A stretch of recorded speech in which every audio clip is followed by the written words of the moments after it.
Hey, everybody. Rochelle Plumstead here, Remax East Coast Elite. Thanks for joining me for this week's Movin Up Minute. We're going to continue to talk about SOBP, Sale of Buyer's Property. We've gone through 2 episodes. If you want to look back, you'll get an overview of what I'm talking about and the basic pros and cons. This week, I'd like to delve into things from a buyer's perspective. So you can see here on my screen, I've got the actual clause that is in the agreement of purchase and sale. So you're a buyer, you're thinking of moving up, you have a home that you need to sell first, you find a home that you like, you want to put an offer on it, but you don't want to get yourself stuck in a position that your house hasn't sold and you're stuck in a contract buying a house that you can't really afford, and you don't want to just put your house on the market and it sell within a couple of days and you've got nowhere to go. So those are a couple of reasons why you would make it conditional on sale of buyer's property. So this is for you buyers. This offer is subject to the sale of the buyer's property at, this is your current address. You want to be prepared to either have it on the market if it isn't already, or share the address with the seller, because they're going to be curious if they're going to consider your offer. They want to know where it is, what's the likability of it selling, that sort of thing.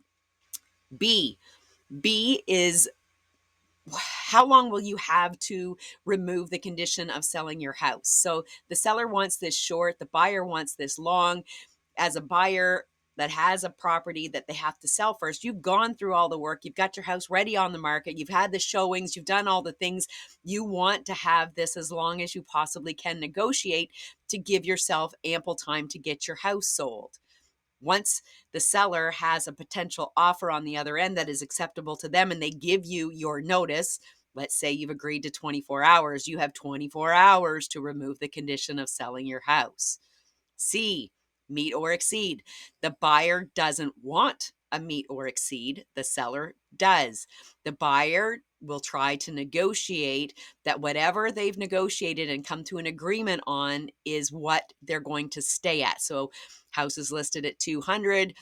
You've agreed to pay a little bit more because you want them to consider your conditional offer. So maybe you've agreed to 205 and you're not going any higher. So you don't want the meet or exceed.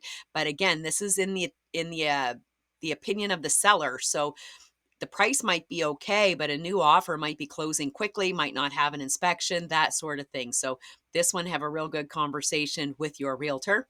D is saying that when you remove the condition of selling your house and you've met all of your other conditions, if you have any, you're going to give the seller X amount of days before you take possession. So it's not like you put your house on the market, you get an offer in 3 days, that buyer wants to close in 2 weeks, and the seller of the one you want is automatically obligated to sell their home to you and close it during that time. You have to negotiate this prior to getting your offer accepted. I know that's a lot.